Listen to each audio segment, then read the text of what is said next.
आज का हमारा टॉपिक है ऑर्गेनिज्म यानी कि जीव।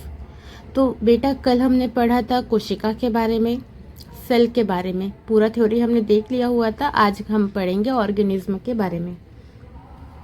तो जो ऑर्गेनिज्म होते हैं वो दो टाइप के होते हैं, एक यूनिसेलुलर, सेकंड मल्टीसेलुलर।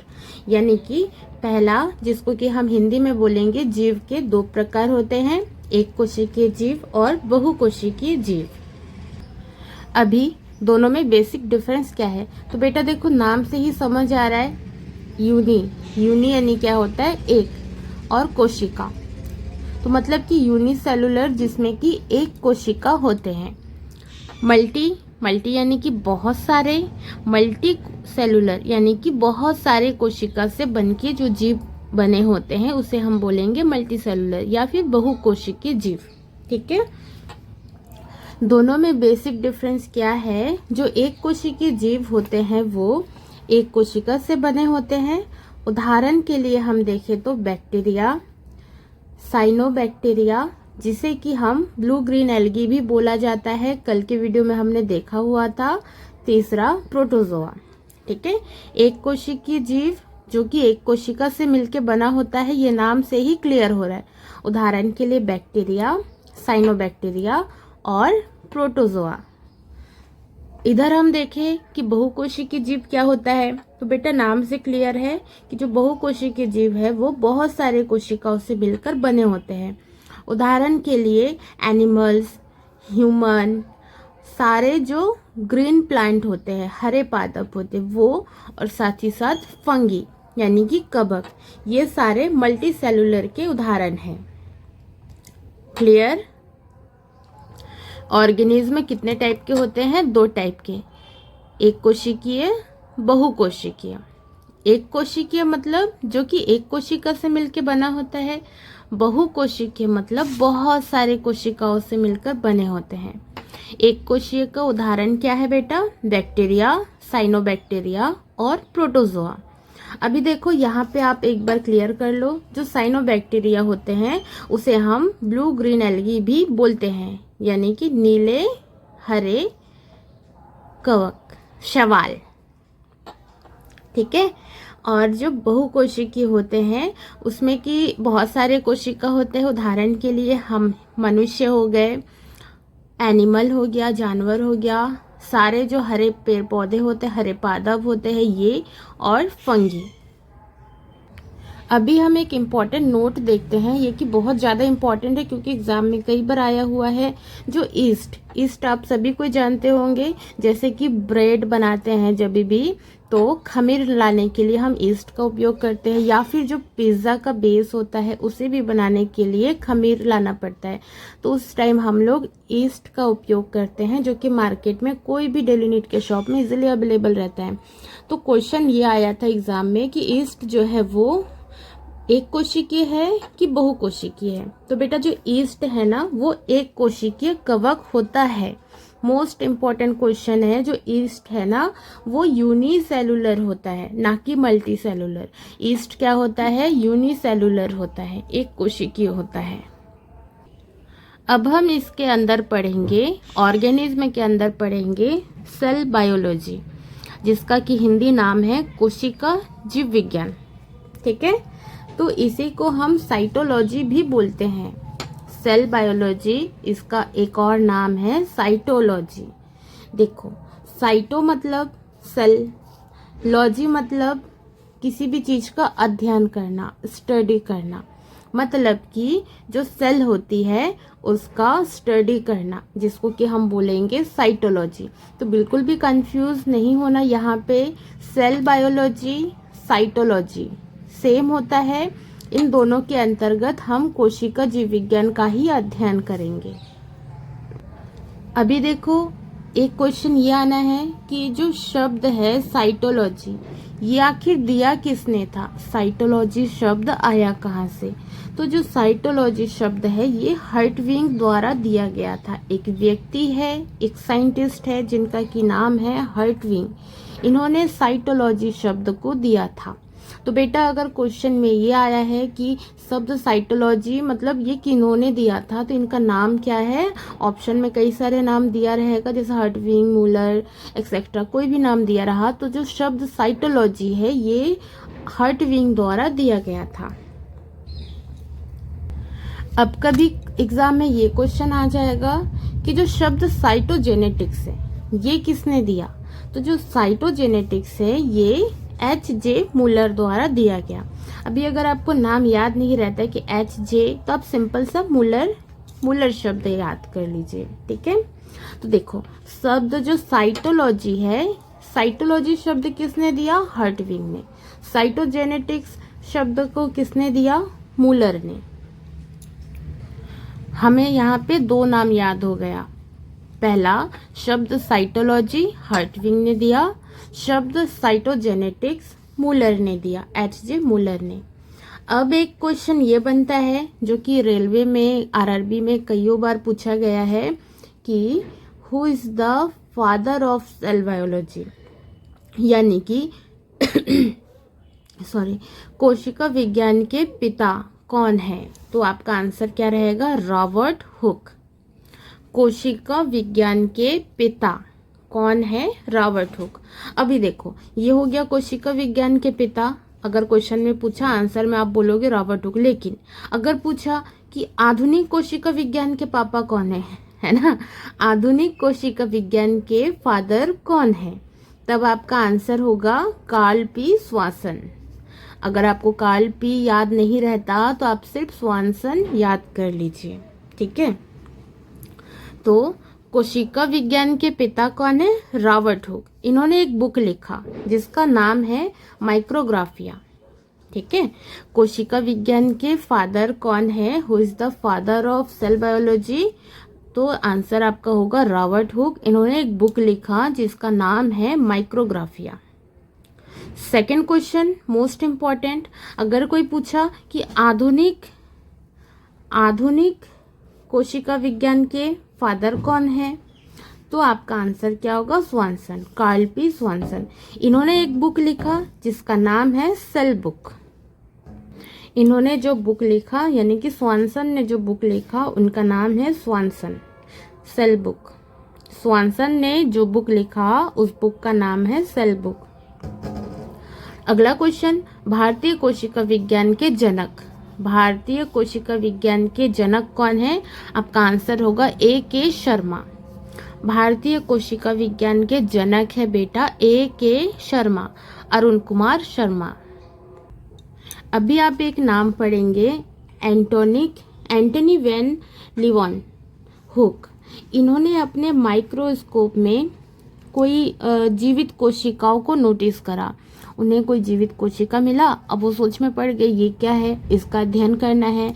तो एंटनी वैन लीeuwenhoek ने अपने माइक्रोस्कोप में जीवित कोशिकाओं को नोटिस करने वाले पहले व्यक्ति थे। अभी आपको क्वेश्चन में पूछेगा कि जीवित कोशिकाओं का अध्ययन जो है सबसे पहले किसने किया, तब आपका आंसर होगा एंटनी वैन लीeuwenhoek ने। तो इन्होंने क्या किया, सबसे पहले माइक्रोस्कोप के माध्यम से जीवित कोशिकाओं को अध्ययन किया। और अभी देखो पहली बार ये सर्च कर रहे हैं तो कुछ तो इन्होंने नाम देना है, तो इन्होंने जीवित कोशिकाओं का एक नाम रखा एनिमलक्यूल्स, ठीक है। और ये जो इन्होंने सर्च करा वो 1676 में, ठीक है। अब ये जो है एंटनी वैन लीeuwenhoek, इन्होंने स्पर्म, RBC और प्रोटोजोआ ये सब चीज़ों की भी खोज की। अब जो एंटनी वैन लीeuwenhoek है, इन्होंने एक बुक लिखी, बुक का नाम है सीक्रेट ऑफ नेचर। इसीलिए एंटनी वैन लीeuwenhoek को सूक्ष्म विज्ञान के जनक कहा जाता है, father of microbiology. Father of microbiology अगर आपको पूछा जाए तो कौन है? Antony van Leeuwenhoek. चलिए, तो अगला टॉपिक है हमारा सेल थ्योरी। सेल थ्योरी जिसको कि हिंदी में हम बोलेंगे कोशिका का सिद्धांत, और इसे कहीं कहीं पे कोशावाद भी लिखा गया है। तो कोशिका का सिद्धांत और अगर कोशावाद आ जाए एग्जाम में क्वेश्चन तो बिल्कुल कंफ्यूज नहीं होना, कोशिका सिद्धांत को ही कोशावाद बोलते हैं, यानी कि सेल थ्योरी। तो बेटा जो सेल थ्योरी है इसे दो वैज्ञानिकों ने दिया है, एक स्वान और स्लेडन। ठीक है, दो वैज्ञानिक थे जिन्होंने सेल थ्योरी को दिया है। कोशिका का सिद्धांत दो साइंटिस्टों ने मिलकर दिया है, स्वान और स्लेडन। अभी अगर आपको पूरा नाम याद करना है तो देखो, थियोडोर स्वान और जैकब स्लेडन। अभी हमें नाम पूरा याद रहता नहीं है, भूल जाते हैं, तो आप सिंपली स्वान और स्लेडन भी याद कर सकते हैं। कोशिका सिद्धांत को दो वैज्ञानिकों ने दिया हुआ है, स्वान और स्लेडन ने। और कोशिका थ्योरी, जो सेल थ्योरी है, इसे कोशिका सिद्धांत, कोशावाद के नाम से जाना जाता है। तो अब सेल थ्योरी में इन दोनों वैज्ञानिकों ने मिलकर 3 सिद्धांत दिए हैं, यानी कि 3 नियम दिए हैं। ठीक है, आइए जानने की कोशिश करते हैं कि वो 3 सिद्धांत क्या क्या है। इसमें से जो 2 नियम हैं, पहला दूसरा, आप पहले भी पढ़ चुके हैं। ठीक है, कोशिका सिद्धांत जो है 2 वैज्ञानिकों ने दिया हुआ है, स्वान और स्लेडन ने। इस सिद्धांत में इन्होंने 3 नियम बताया है। पहला नियम ये बताता है कि सभी जीवित जीव एक या अधिक कोशिका से बने होते हैं। यह हमने पहले भी पढ़ा हुआ है कि हमने अभी पढ़ा था ना पिछले क्लास में, यूनिसेलुलर और बायोसेलुलर, सॉरी मल्टी सेलुलर और यूनिसेलुलर, हमने पिछली क्लास में पढ़ा हुआ है। तो इनका जो पहला नियम है कि सभी जीवित जीव एक कोशिका और एक से ज्यादा कोशिका से मिलकर बने होते हैं, ये हमें पता है। दूसरा नियम इन्होंने ये दिया है कि कोशिका जीवन की सबसे बुनियादी इकाई है। इसे भी हमने सबसे पहले दिन ही पढ़ा हुआ है कि कोशिका जीवन की सबसे बड़ी बुनियादी इकाई है। तीसरा नियम इन्होंने ये दिया है कि सभी कोशिकाएं पहले से मौजूद कोशिकाओं से ही उत्पन्न होती है। तो अब हम तीसरा जो सिद्धांत है, तीसरा जो नियम है, इसे समझने का कोशिश करते हैं। तीसरा नियम क्या कहता है कि सभी कोशिकाएं पहले से मौजूद कोशिकाओं से ही उत्पन्न होती है। इसका मतलब ये है कि हमारे बॉडी में जब कोई कोशिका का डेथ होता है, फॉर एग्जांपल ये कोशिका है पहले से, ये सेल पहले से है, तो जब कोई कोशिका का डेथ होता है तो वो डेथ होने से पहले ही कोशिका और उत्पन्न करती है। ठीक है, जब एक कोशिका का डेथ होगा तो वो पहले से ही 2, 3, 4 वो जितने भी हो कोशिकाओं का निर्माण करती है, जैसे ही सेम हम ह्यूमन में होते हैं, है ना। तो जब एक कोशिका का डेथ होता है, वो डेथ होने से पहले ही वो कोशिकाएं पहले से उत्पन्न करके फिर वो नष्ट होती है। तो ये जो प्रोसेस है इसे हम सेल डिवीजन बोलते हैं, कोशिका का विभाजन, कोशिका विभाजन कहते हैं।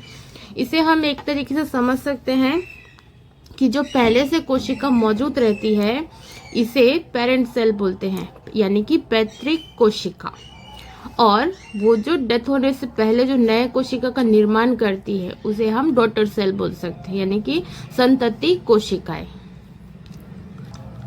तो जो कोशिका सिद्धांत है ये 3 नियम है ना।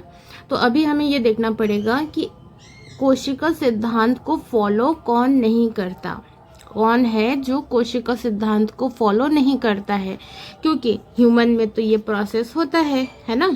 तो कौन है जो कोशिका का जो ये नियम है, तीनों नियम को फॉलो नहीं करता है। तो आप देखेंगे जो वायरस होते हैं, वायरस यानी कि विषाणु, वायरस सेल थ्योरी कोशिका सिद्धांत को फॉलो नहीं करता। कारण क्या है? क्योंकि जो वायरस होते हैं वो अकोशीय होते हैं, अकोशीय होते हैं। ठीक है,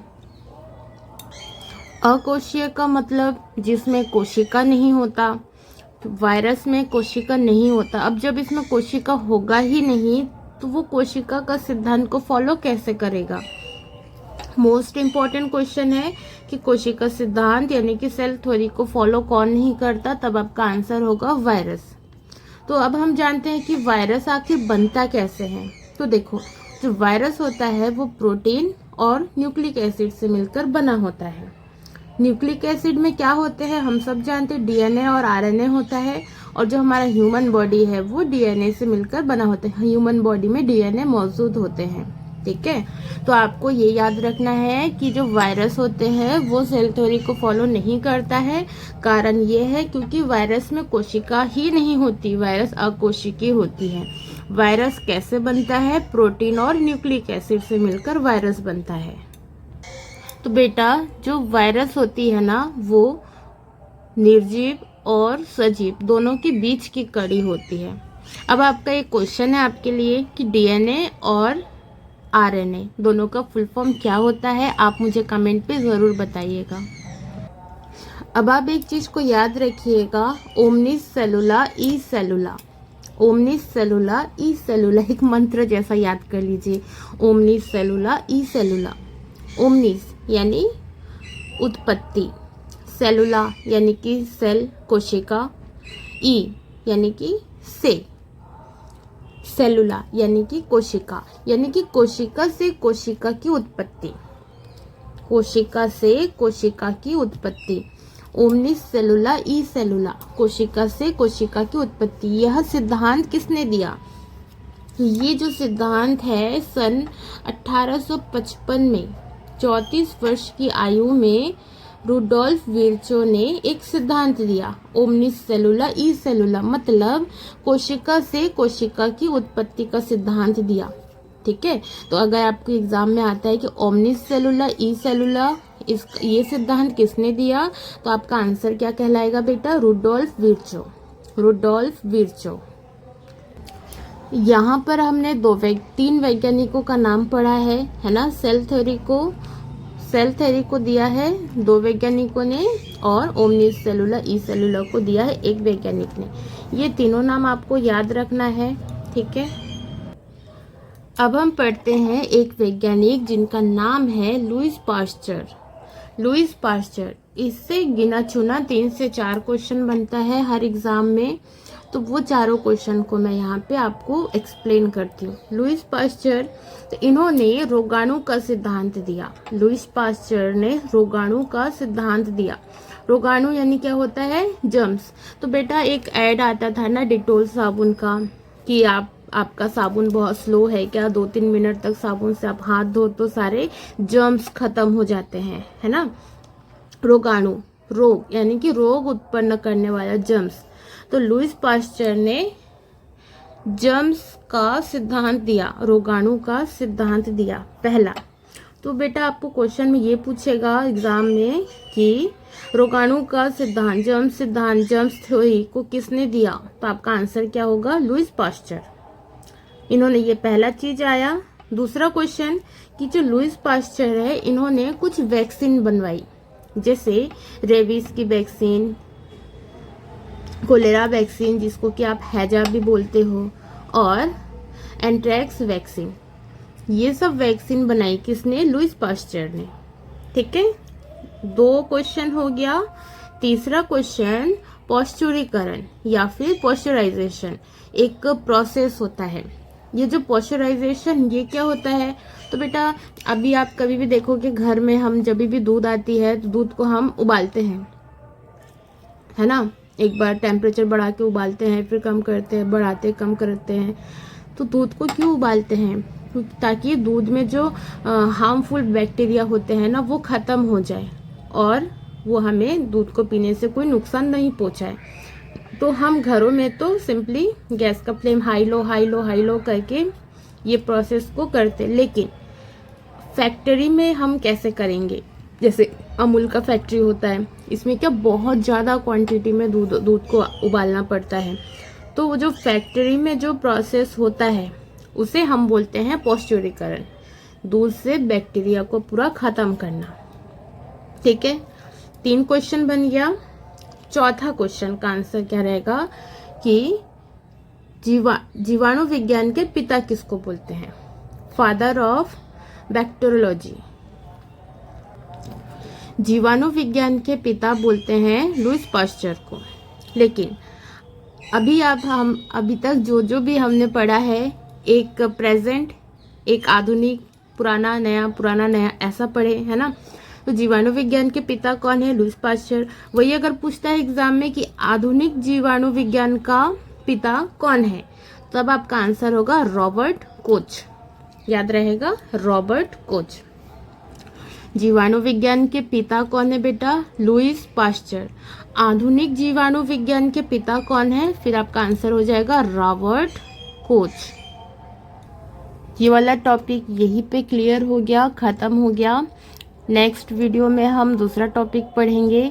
तो इसमें से अगर आपको कोई भी डाउट हुआ तो कमेंट पे ज़रूर बताएं, और अगर आपको इस सब चीज़ों का नोट्स चाहिए PDF फॉर्म में तो भी मुझे कमेंट पे बताएं, वो अवेलेबल हो जाएगा।